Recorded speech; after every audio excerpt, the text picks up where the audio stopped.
Falei do Luizinho falando sobre esquema tático, que é 4-3-3, 4-1-4-1, 4-2-3-1, que ele disse que depende da condição do jogo, do tempo, bababá, bababá. E aí, como vocês viram no, na capa da live, a pergunta, já usando o treinador do rival, né, do clube do Remo, o Rodrigo Santana. O Remo tem, por desclassificação, bom lembrar, uma semana cheia para trabalhar. E vai ter a outra também, pé repá, que a Copa do Brasil é depois, né? Acho, se eu não me engano. A pergunta que teima em não calar. O 3-4-3 de Rodrigo Santana no Clube do Remo é imutável? Ele vai aproveitar esse período para melhorar o 3-4-3 com peças, com treinamentos, com padrões? Ou ele disse, eu tenho tempo, eu vou mudar, eu posso mudar o esquema? A resposta para essa pergunta é, eu não tenho a menor ideia. Porém, tenho pitacos para dar. Eu acho que você tem tempo suficiente para fazer ambas. Você pode melhorar a plataforma que te agrada, você tem tempo suficiente para escalar as melhores peças, você tem tempo suficiente para ajustar movimentos na mesma plataforma com jogadores diferentes, porque você tem um 3-4-3 com uma frente de maior movimentação, é diferente de você ter um 3-4-3 com uma frente de menor movimentação.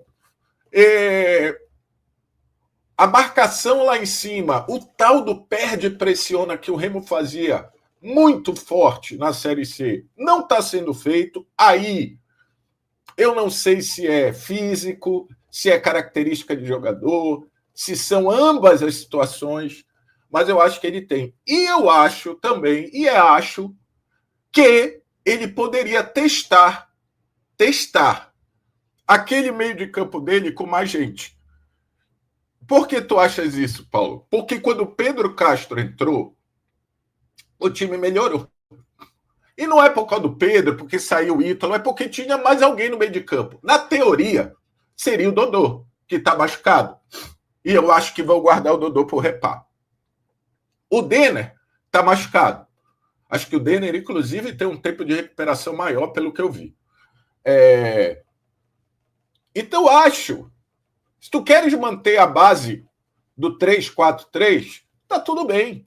Mas tu pode manter essa base com mais um jogador de meio de campo. Pode fazer o 3-5-2 ou um 3-4-3 com um cara mais móvel, como era o Dodô, pode ser o Jaderson. E aí, tu entrando com o Pedro Castro, tu dá ao Jaderson essa possibilidade. O Jaderson, esse que quando entrou o Pedro Castro, melhorou muito.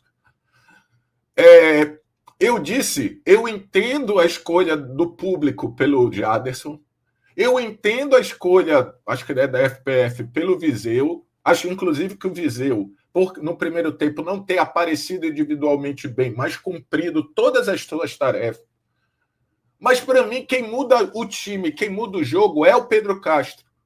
Entendeu? Então, eu acho que o Remo tem tempo para fazer esses ajustes. Ou na plataforma, ou um teste com outra plataforma, ou no 3-4-3, mudando um pouco as características do seu jogador. Gente, não é só lá na frente, não é só aqui atrás. O Remo ganhou um bom Coringa, que pelo que eu vi, acho que vai dar rock, que é o Ivan Alvarinho. Ganhou, quando eu digo ganhou é porque não tinha jogado, né? Ganhou um zagueiro que jogou pouco, mas parece que vai ser aquele zagueiro que tu nunca vai dizer, uau, é o Gamarra, mas tu também nunca vai dizer, nossa, que merda que ele fez, que é o Klaus. Então o Remo hoje tem para sua trinca lá de trás, caso ele queira manter a trinca, muitas opções. Você tem o Rafael, você tem o Reinaldo, que visivelmente está precisando melhorar fisicamente. Você tem o Lucão. Ah, Paulo, mas o Lucão, mas ele tá ali, ele não jogou mal nenhum dos jogos, ele é um cara de sobra e tal. Então você tem. Eu acho que a grande questão é o Remo ser um time mais próximo. O Remo não está jogando próximo. Eu acho que é mais uma vez ele usar esse tempo para melhorar, seja a sua plataforma e para ajustá-la com características dos seus jogadores. O Remo perdeu para treino, porque eu imagino que seja. Alguns caras que são esses meias, né? Ou jogam mais de meia, que é o Guti, que é o problema do nariz. Eu sei que eu vou contra a corrente. Eu achei extremamente. Eu, Paulo, é minha coisa. Desculpem. Apelativa aquela história do nariz quebrado. Quantos pedaços? E aquilo ser exposto. Aquilo é uma. Internamente eu não vejo problema, mas não gosto. Mas acho que para o Guti vai ser bom, que ele vai cair mais ainda nas graças da torcida, mesmo sem jogar, por causa do nariz. Eu não gostei. Achei apelativo, achei demais, achei desnecessário. Mas tudo bem. Eu não gostei, não quer dizer nada, eu que não gostei. Acho que. Então o Remo perdeu o Dodô, perdeu o Denner, características diferentes, perdeu o Guti. Então, até para treinar essas variações pode dar problema. Mas bora ver. Felipe, boa pergunta. Eu acho que eu não pontuei. Para mim, a grande diferença são: a grande diferença é a característica diferente dos jogadores. 2, e por isso a pressão quando a bola está com o adversário. O Remo fazia uma pressão muito forte. Hoje, se passa dessa primeira linha do Remo com muita facilidade. Acho que esse é o principal ajuste. Eu colocaria mais gente no meio de campo. Entendeu? Tanto que o time funcionou melhor quando o Dodô jogou. Porque, querendo ou não, o Dodô é o meia. Então, como não tem o Dodô, bota o Pedro Castro e deixa o Jaderson, podendo jogar mais como meia, não tem problema. Não, mas não pode, mano. Nesse estilo de jogo, ele não pode querer isso. E ele não tá voltando. E voltando para organizar é o quê? Quando tá atacando, né? Porque tu não volta para organizar. Eu já falei isso, né? Se passa a primeira linha, até tu voltares, os caras já estão de cara para a segunda e a linha de defesa.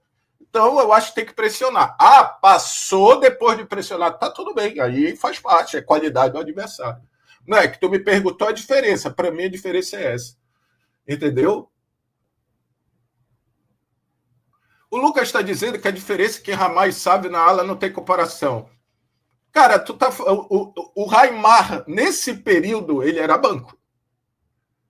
O Raimar que tu tá falando, Lucas, é o Raimar do final da temporada. Depois do Rodrigo. Né? E depois mesmo, que ele começa com o Sávio de lateral. Então, comparar o Sávio de agora, que teve problema, com o Raimar, e tá chegando o Alan, né? Eu acho que o Alan é o titular, porque dá ao Rodrigo a opção de um Sávio de lateral depois, ou um Sávio de terceiro homem. Isso é ótimo.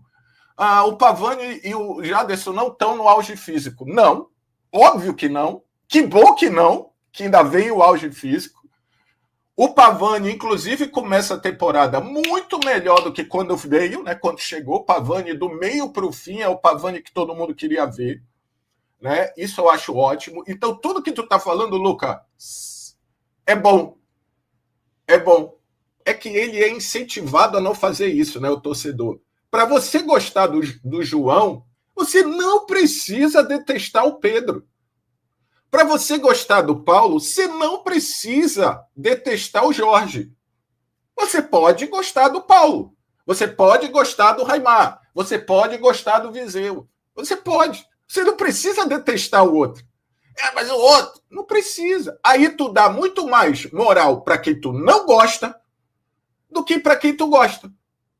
Assim, é uma coisa muito doida, né? Porque assim, todo mundo, quando volta o Raimar, imaginou esse cara sendo um cara muito agudo. E foi, várias vezes. Quando eu digo agudo, chegar mais no terço final do campo.